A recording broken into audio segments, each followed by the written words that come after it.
Monsieur le ministre, merci de nous accueillir pour Saphir News. Nous sommes lundi 15 juin, jour de la réunion inaugurale de l'instance de dialogue de l'islam. Quel bilan faites-vous de cette journée?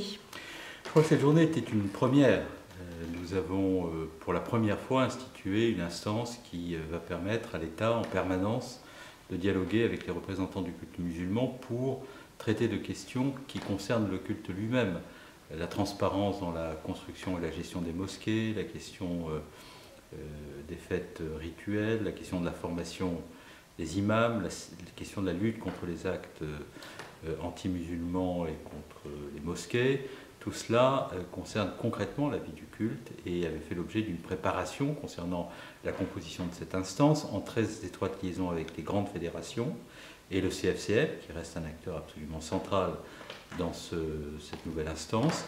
Et puis nous avons préparé méticuleusement 4 tables rondes qui nous ont permis d'engager le débat avec les représentants du culte musulman et de l'engager pour longtemps, parce que ce sont des sujets que nous aurons à traiter au cours des prochains mois et qui doivent permettre d'apaiser, de trouver des solutions là où il y a des problèmes. Moi, ma volonté, c'est d'apaiser, de créer les conditions pour que la République puisse prendre dans ses bras tous ses enfants. Ça veut dire le respect du principe de laïcité et le respect des Français de confession musulmane qui, dans la République, veulent exercer et vivre librement leur religion. Et nous avons besoin d'échanger dans la confiance. Et de ce point de vue-là, la séance d'aujourd'hui est très prometteuse. Et justement, en quelques mots, dites-nous ce qui différencie exactement l'instance de dialogue et le CFCM. L'instance de dialogue va au-delà du CFCM. Elle inclut en son sein des acteurs qui ne sont pas représentés au sein du CFCM. Et en même temps, le CFCM est un acteur absolument central avec lequel nous souhaitons continuer à dialoguer et qui sera un interlocuteur privilégié pour nous. Donc l'un n'est pas contre l'autre, l'un va avec l'autre et l'un renforce l'autre. C'est donc une volonté pour nous d'asseoir avec une volonté de rencontrer l'ensemble des acteurs qui sont dans le respect des règles de la République, tous les Français de confession musulmane. Et quels ont été les critères qui ont présidé au choix des participants, outre le fait d'y intégrer le CFCM et les présidents des CRCM? Le critère, c'est d'abord les idées et les volontés qui sont manifestées à l'occasion des instances de dialogue qui ont été créées localement entre les préfets et les différents représentants du culte musulman. Donc ces représentants émanent de la base, ils ont été désignés par une grande partie des organisations qui sont localement implantées. Et puis le deuxième critère, c'est le respect des valeurs de la République. Dans la lettre que j'ai envoyée, il y avait des choses extrêmement claires sur les valeurs de la République, les principes républicains, la laïcité, et par conséquent, tous ceux qui étaient là adhèrent à ces principes. Et s'ils n'y adhèrent pas, ils se sentiront très, très vite mal à l'aise dans cette instance de dialogue. On a très peu parlé du CFCM aujourd'hui, d'ailleurs, ce n'était pas du tout le lieu de débat. La majeure partie, en tout cas une grande majorité de musulmans critiquent le CFCM. Et est-ce que les attentats finalement n'ont pas été le déclic qui vous a poussé à mettre autre chose en parallèle? Nous sommes dans un pays où beaucoup de personnes critiquent d'autres personnes. C'est devenu un mal national. Tout le monde critique tout le monde. Et on ne peut pas allumer une radio ou allumer une télévision ou lire un journal ou parfois même des livres sans que la critique, l'opposition soit cultivée avec une minutie qui parfois est préoccupante parce qu'il n'y a plus de place pour l'espérance, pour la concorde, pour les projets qu'on mène en commun, pour les dynamiques de compromis et de consensus. Or moi je crois à la nécessité de rassembler les Français et de rassembler les Français de confession musulmane dans la République pour qu'à la faveur d'un dialogue renforcé, nous puissions renforcer aussi la République. Et donc le CFCM a fait des choses excellentes. Il n'a pas tout fait, mais qui fait tout bien la première fois. Et donc nous avons besoin du CFCM. En même temps, le CFCM ressent la nécessité d'élargir le dialogue avec d'autres acteurs. Et tout ça, nous devons le faire ensemble. C'est l'objet de la réunion d'aujourd'hui. Les participants de cette journée seront-ils les mêmes pour les prochaines sessions où la réunion va s'enrichir de nouvelles personnalités au fur et à mesure des problématiques travaillées? L'organisation, elle est fixée, mais il y a peut-être des gens qui sortiront pour de multiples raisons personnelles, familiales, ou parce qu'ils seront appelés à exercer d'autres responsabilités au sein du culte musulman. D'autres viendront. Mais enfin, la structure, elle est quand même organisée aujourd'hui. Et bien entendu, nous nous priverons d'aucune compétence qui se manifesterait si elle est utile. Cette structure est une structure qui doit demeurer vivante et ouverte. Mais elle doit aussi avoir un minimum de formalisme. Alors justement, au sortir des ateliers, certaines, on ne va pas dire des décisions, vous avez bien précisé que c'est un instance dialogue et non pas un lieu de pouvoir et de décision. Cela dit, des propositions ont été faites. Qu'en avez-vous retenu? Il y a énormément de propositions intéressantes qui d'ailleurs convergent avec les préoccupations du gouvernement. Sur la formation des imams, j'ai d'ores et déjà annoncé la création de nouveaux DU, diplômes universitaires. Sur la gestion et la création des mosquées, nous sommes d'accord pour faire en sorte qu'il y ait une très grande exigence en matière de sécurité, d'insertion urbaine et architecturale. En même temps, ces exigences ne doivent pas bloquer les projets et le respect du droit doit être la règle. Et le dialogue avec les représentants du culte musulman, la méthode. Et ça, nous le reprenons aussi à notre compte en mobilisant l'Association des maires de France. Nous avons aussi la volonté de faire en sorte que sur l'abattage rituel, il y ait un vrai travail qui soit fait avec le ministère de l'Intérieur, le ministère de l'Agriculture et les représentants du culte. Tout cela, nous allons le faire ensemble et de façon volontariste, dans la concertation et avec la volonté d'aboutir. Donc au-delà des 2 réunions annuelles en cours d'année, il va se former des groupes de travail? Oui, il y aura des groupes de travail qui viendront alimenter les réunions annuelles, qui elles seront des occasions d'annonce ou des occasions de confrontation en vue d'aboutir à des décisions que le gouvernement prendra, pour celles qui relèvent de sa compétence. On a très peu entendu le mot islamophobie au cours de la journée. Vous interdisez-vous d'utiliser le mot islamophobie pour qualifier les actes anti-musulmans? Je suis absolument déterminé à lutter contre tous les actes anti-musulmans avec une détermination qui s'est déjà exprimée et qui a vocation à demeurer comme une exigence, parce que ces actes sont abjects, les musulmans souffrent énormément et la République ne saurait les tolérer. Le terme d'islamophobie est un terme qui est utilisé dans une double circonstance. Et c'est pour ça que je ne l'utilise pas, parce qu'il a sa part d'ambiguïté. Pour condamner les actes anti-musulmans, mais aussi de la part d'un certain nombre qui considèrent, par exemple, que la liberté d'expression ou les caricatures relèvent de l'islamophobie. Ce qui n'est pas le cas à nos yeux. Et par conséquent, comme ce terme est utilisé de façon ambivalente, il peut être ambigu, et cette ambiguïté fait que je ne l'utilise pas. Mais le fait que je n'utilise pas ne signifie pas que je ne suis pas déterminé à lutter contre tous les actes qui viendraient à atteindre les musulmans ou leur lieu de culte en France. Je le fais de façon résolue et déterminée, comme je le fais d'ailleurs pour l'ensemble des cultes, en liaison avec les représentants des cultes. C'est ma responsabilité de ministre des cultes de le faire. Je le fais avec conviction, parce que la laïcité nous dicte de mener ce combat lorsque, en raison de ce que l'on croit, on peut se trouver atteint. Et c'est un devoir d'État pour moi que d'assurer cette protection. Au cours de la rencontre que vous avez organisée au sein du ministère samedi dernier avec les lecteurs de 8 médias, dont Safir News, vous avez reconnu l'instrumentalisation de la laïcité qui est préemptée contre les musulmans. Ce sont vos propres mots. Parfois. La laïcité est au contraire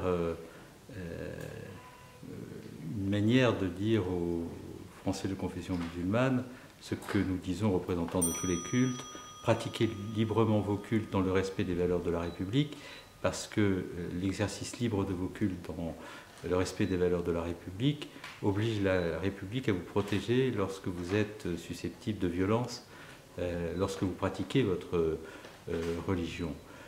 En revanche, il ne faut pas détourner la laïcité de sa signification, de son sens.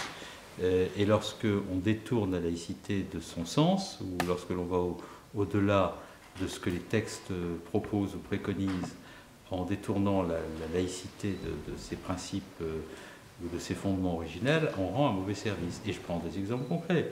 L'affaire des menus de substitution, c'est dans aucun texte. La laïcité n'impose pas qu'on interdise ces menus de substitution. Si on fait cela, c'est une sorte de travestissement de la laïcité, une valeur qui a vocation à permettre à tout le monde d'être dans la République devient une arme que l'on tourne contre certains dans la République. Ça, moi, je ne saurais l'accepter. La laïcité est une valeur trop belle pour qu'on la frelate. Et cependant, vous ne trouvez pas qu'à partir de la loi de 2004 qui interdit les signes religieux au sein de l'école, il y a eu une accélération de cette instrumentalisation de la laïcité? Mais moi, je suis très favorable à la loi de 2004. Parce que la loi de 2004, elle est tout à fait en cohérence avec ce qu'ont été les principes posés par les pères fondateurs de la laïcité. Les pères fondateurs de la laïcité voulaient que l'école fût un lieu à la porte duquel on laissait toutes ses convictions et ses croyances pour être libre d'apprendre, pour être libre d'accéder à la connaissance. Et cette accession à la connaissance, dans la liberté qu'était l'école, ce qui supposait qu'on laisse ses préjugés à l'entrée, était la garantie de la possibilité d'exercer son libre arbitre et par conséquent de pouvoir choisir par soi-même sa religion en fonction de l'exercice libre de la conscience. Et ça, c'était très important. Et par conséquent, laisser à la porte de l'école tous les signes religieux quels qu'ils soient, dire que la religion en tant que conviction ou principe que l'on inculque n'a pas sa place dans la religion, même si l'enseignement du fait religieux, lui, a sa place en tant qu'il est une manière d'accéder à la connaissance, tout ça est cohérent avec le message des pères fondateurs. Donc la loi de 2004 n'a pas été le début d'un problème, elle a été l'aboutissement d'un processus de tolérance et de respect. En revanche, lorsqu'on interdit à des femmes voilées d'aller sur des plages, là, on est complètement à côté de la laïcité. Lorsqu'on pose la question des menus de substitution, parce qu'on sait qu'en faisant cela, on va tourner vers les musulmans un discours d'hostilité, on sait ce que l'on fait. Et ça, c'est pas la laïcité. La laïcité, c'est l'apaisement, c'est pas la confrontation. Et concernant les mères voilées qui veulent accompagner les enfants à l'école et les jeunes filles qui sont à l'université? Là aussi, il faut être très pragmatique. Les mamans qui veulent accompagner leurs enfants à l'école, et qui sont voilées dans les accompagnements scolaires, si ce voile n'est accompagné d'aucun discours d'endoctrinement ou d'aucun discours prosélyte, ce voile ne pose pas de problème. On a vu beaucoup de mamans participer à la vie des écoles, et c'est très bien. Si maintenant ça se traduit par des comportements agressifs, prosélytes, c'est un autre sujet. Mais ça se poserait pour n'importe quelle autre religion qui préconiserait un prosélytisme sectaire. Ça n'a pas sa place dans l'école, ces comportements. Mais ce n'est pas lié au voile, c'est le comportement qui dicte cela. Les jeunes filles à l'université? Non, les jeunes filles à l'université, moi je ne suis pas, à titre personnel, favorable à ce qu'on interdise le voile à l'université, parce que quand on arrive à l'université, on a déjà exercé son libre arbitre. On a déjà, précisément, et c'est la raison pour laquelle on arrive à l'université, démontré sa capacité à raisonner par soi-même et librement. Donc là aussi, ne créons pas les conditions de crispation supplémentaires là où ce n'est pas nécessaire. Il faut être ferme sur les principes, oui. Très ferme. Et sur la laïcité, j'ai des convictions très, très fortes, très arrêtées, et c'est la raison pour laquelle je n'ai pas besoin de sombrer une espèce de laïcisme lui aussi sectaire, ça n'est pas nécessaire. S'agissant de l'islamophobie, quels sont les partages d'expériences, d'analyse que vous menez entre l'Observatoire de la laïcité et le ministère de l'Intérieur en charge des cultes? Nous travaillons sur tous ces sujets avec de nombreux acteurs. J'ai dit que nous avions travaillé aussi avec l'ONDRP sur ces questions, de manière à ce que nous ayons une photographie précise de ce que sont les suites judiciaires données aux actes anti-musulmans. Je crois qu'il faut travailler avec tous les acteurs qui peuvent se mobiliser pour nous permettre de mieux photographier cette réalité, de mieux en comprendre les ressorts, de mieux lutter contre ceux qui en sont les auteurs, et d'être assuré que lorsque la pédagogie a passé et que la haine demeure, le droit pourra lui aussi faire son travail et que la sanction pénale sera apportée. Tout cela implique la mobilisation de tous les acteurs ministériels, de tous les acteurs associatifs et de tous les opérateurs qui peuvent nous permettre de faire ce travail. Les dégradations commises contre les mosquées sont matérielles, sont des tags, des têtes de cochon qu'on suspend aux portes. Donc vous avez aujourd'hui insisté sur la sécurisation des lieux de culte, mais aussi il y a des atteintes physiques, verbales, psychologiques envers les personnes. Là aussi, vous avez annoncé certaines choses aujourd'hui. Moi, je n'accepte pas cela. Je n'accepte pas les propos antisémites, je n'accepte pas les actes antichrétiens, je n'accepte pas les profanations de cimetières, et tous ces actes doivent faire l'objet d'une réponse immédiate. C'est la raison pour laquelle j'ai demandé au préfet de saisir au titre de l'article 40 du Code de procédure pénale, parce que tous ces actes constituent une infraction pénale. le procureur de la République de manière à ce que l'action publique soit déclenchée. Et qu'à ce moment-là, le droit passe, que les juges puissent faire le travail. Parce que nous ne pouvons pas accepter de tels actes. Et qu'il faut que la puissance publique s'organise pour que, immédiatement, l'action publique soit enclenchée. Ce sont les instructions que j'ai données au préfet, et je suis assez implacable sur ces sujets, et j'interviens d'ailleurs personnellement, souvent, en prenant la parole publiquement, à chaque fois que des actes de ce type sont produits, pour rappeler ce que sont les principes et les valeurs de la République. Parce que la parole publique doit s'exercer. Le droit doit passer, la parole publique doit dire ce qu'elle a à dire, la mobilisation citoyenne doit intervenir, et le pays doit se retrouver autour de ses valeurs. Tout le monde s'est accordé sur l'échec de la Fondation Première Mouture créée en 2005. Vous avez annoncé une seconde mouture d'ici à la fin de l'année 2015. Quelles sont ces nouvelles fonctions et en quoi celle-ci a-t-elle des chances de réussir comparativement à la précédente? Bon, il faut travailler d'abord à la gouvernance. Et il faut travailler aussi aux objectifs que se donnera cette fondation. Moi, je souhaite qu'il y ait une gouvernance puissante et qui rassemble des compétences différentes de manière à ce que nous puissions tirer cette fondation le plus possible vers le haut. Et en nous inspirant de ce qui a déjà été fait. Quand je dis en nous inspirant de ce qui a déjà été fait, c'est-à-dire en tirant les leçons de ce qui n'a pas marché. Et puis la deuxième chose que nous devons faire, c'est tenir compte des demandes qui nous ont été exprimées aujourd'hui pour permettre à cette fondation de faire un vrai travail qui sera nécessairement à la frontière du culturel et du cultuel. À la frontière du culturel et du cultuel parce qu'on voit bien que l'accès à la connaissance de ce qu'est l'islam est une nécessité pour ceux qui l'enseignent, pour ceux qui le pratiquent et pour ceux qui auront à le découvrir. Et pour moi, la Fondation, c'est vraiment ce lieu, encore une fois à la frontière du culturel et du cultuel, qui permettra de bien enseigner, de bien recevoir et de bien découvrir. Que faites-vous pour empêcher la propagation des discours radicaux et de haine qui se fait principalement sur Internet et les réseaux sociaux? Nous avons engagé un partenariat avec les grands opérateurs Internet, qui est un partenariat qui est destiné à faire en sorte que les opérateurs Internet suivent davantage les demandes de retrait de contenu que nous effectuons.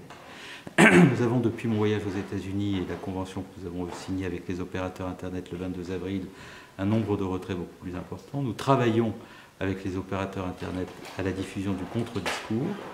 Et puis nous essayons aussi, par les signalements de propos appelant, provoquant au terrorisme ou à la haine, de judiciariser ces comportements de manière à ce que la sanction passe. Vous ne recrutez pas des personnes qui sont eux-mêmes sur Internet et qui font un travail de veille et de contre-message? Et nous avons ce travail de veille et de contre-message qui est organisé par la plateforme Pharos au sein de la Direction centrale de la police judiciaire pour ce qui concerne la veille. Et pour ce qui concerne le contre-discours, nous y travaillons avec l'Union européenne et le service d'information du gouvernement va également recruter des patrouilleurs qui développeront ce contre-discours à mesure qu'ils constateront sur Internet les discours appelant et provoquant à la haine sont développés. Dernière question d'ouverture en fait. Suite à cette première journée, quelle est votre vision de l'avenir de la situation des musulmans de France? Je suis ministre de l'Intérieur, donc ministre de la laïcité, ministre des cultes, ministre de l'État, avec la volonté de faire en sorte que ce ministère soit le ministère aussi de la réconciliation de la République avec elle-même, avec ses principes, avec ses valeurs. Et donc moi, quand je constate qu'à l'occasion d'une réunion comme celle d'aujourd'hui, il y a au sortir de la réunion de l'apaisement, du respect, de la reconnaissance mutuelle, de la confiance qui naît, et que l'ensemble des acteurs qui sont là ont vocation à diffuser cela dans les quartiers, je me dis que nous contribuons à faire un travail utile. Et moi, ce que je souhaite, c'est, encore une fois, que la République soit plus forte, que ses valeurs soient confortées, et que les discours républicains réoccupent la totalité de l'espace public, là où il y a beaucoup de dérapages verbaux et d'amalgames. Et ce travail-là est un travail exigeant, qui implique que chaque discours s'incite à convoquer les mots justes, plutôt que les emballements, les emportements, les amalgames, les divisions, qui peuvent permettre de faire des voix, mais qui permettent de faire des voix en abîmant la République. Et moi, je préfère la République au clientélisme électoral, viscéralement. Merci, Monsieur le Ministre. Merci.